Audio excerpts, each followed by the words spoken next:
एक शहर में मनीष नाम का एक लड़का रेलवे में स्टेशन मास्टर की नौकरी किया करता था। मनीष का परिवार दूसरे शहर में रहता था। एक दिन जब मनीष काम कर रहा होता है तो तभी चपरासी उसे बुलाने आता है।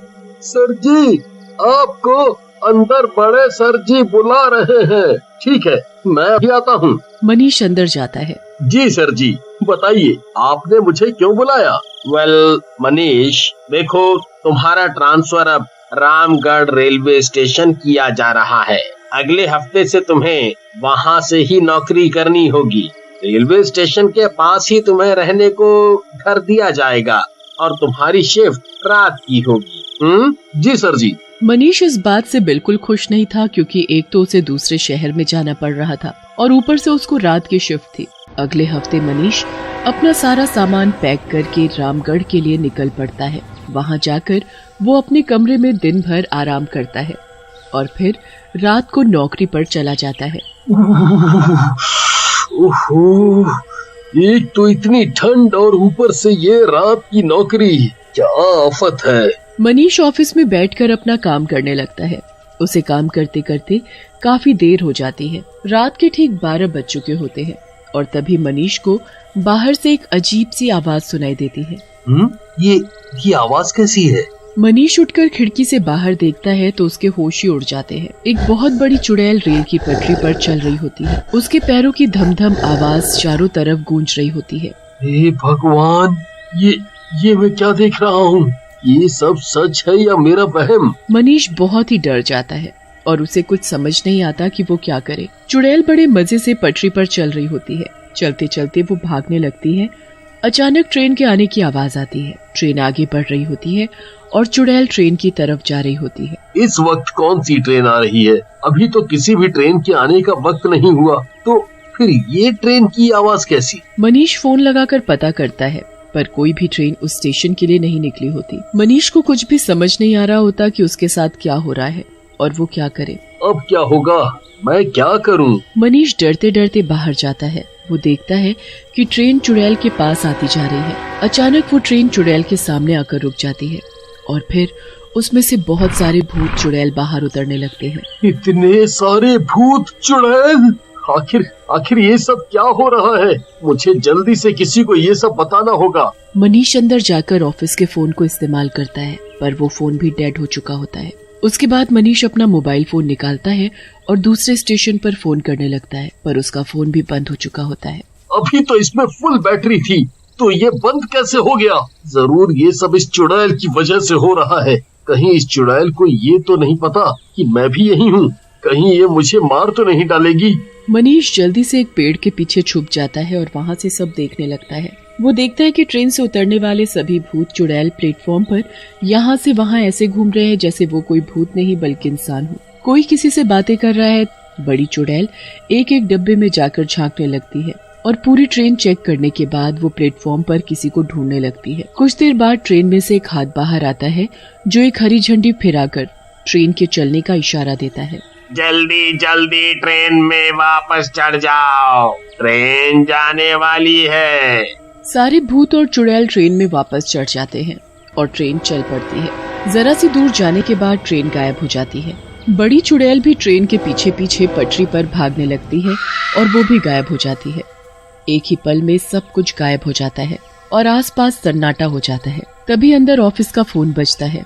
मनीष हड़बड़ाता हुआ अंदर जाता है और फोन उठाता है। Hello sir. हाँ सर, 1 बजे आने वाली ट्रेन में कुछ खराबी हो गई है, इसलिए वो अब 1:30 बजे प्लेटफॉर्म नंबर 2 से आएगी। पर अभी वो यहाँ कुछ ठीक नहीं है, कुछ गड़बड़। हेलो। हाँ क्या हुआ सर? सर आप कुछ परेशान लग रहे हैं। नहीं कुछ नहीं। मनीष फोन रख देता है और बस उसी चुड़ैल और भूतों से भरी ट्रेन के बारे में सोचने लगता है। पूरी रात ऐसे ही बीत जाती है और सुबह हो जाती है।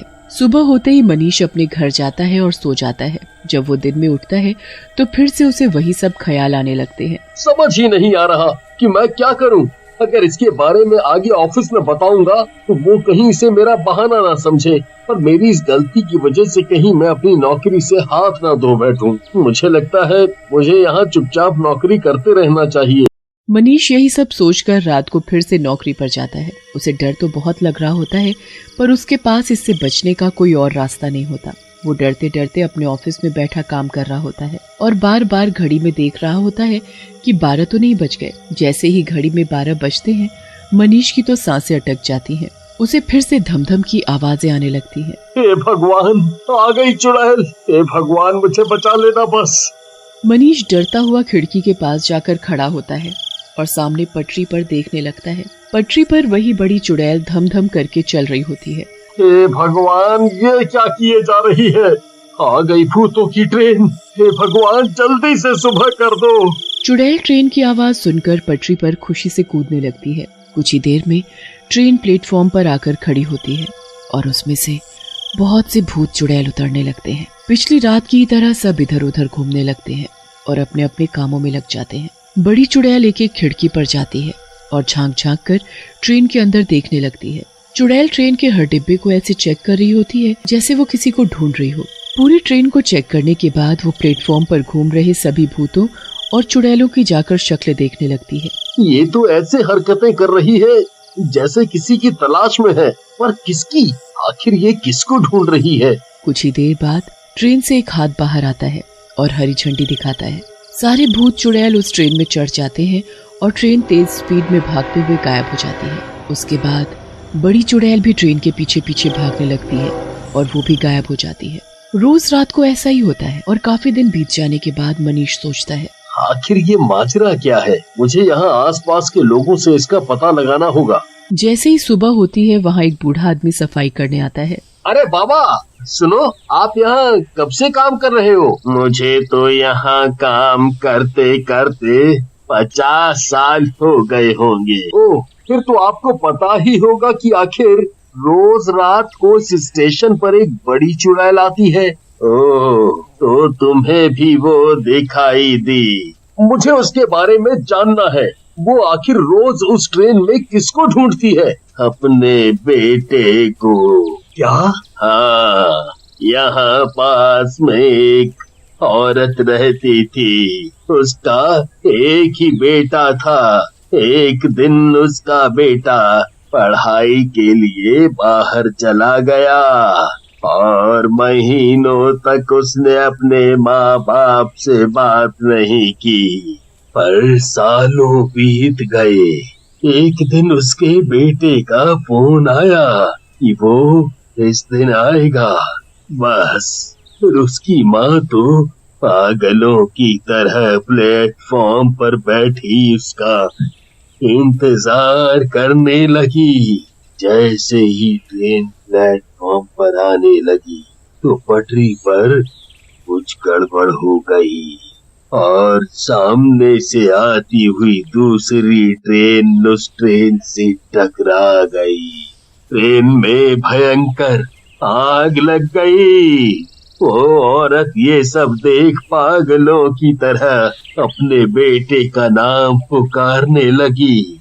उसके बेटे को कुछ हो ना जाए इसलिए वो जलती ट्रेन में कूद गई और एक एक डब्बे में जाकर अपने बेटे को ढूंढने लगी।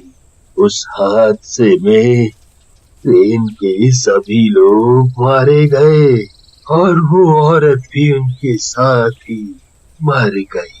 हे भगवान, ये तो बहुत ही बुरा हुआ। हाँ, वो ट्रेन तब से रोज उसी वक्त यहाँ आती है और वो औरत उस दिन की तरह रोज अपने बेटे के आने का इंतजार करती है और ट्रेन के रुकने पर उसे एक एक डब्बे में ढूंढती है। वो कभी अपने बेटे से नहीं मिल पाई, बस इसलिए उसकी आत्मा को शांति नहीं मिली और वो तब से यहाँ भटक रही है। मनीष अगले दिन ही स्टेशन पर एक पूजा करवाता है जिससे मरे हुए सभी लोगों की आत्मा को शांति मिल सके। उस दिन के बाद कभी मनीष या किसी और को वो भूतों से भरी ट्रेन या वो बड़ी चुड़ैल उस स्टेशन पर दिखाई नहीं देती।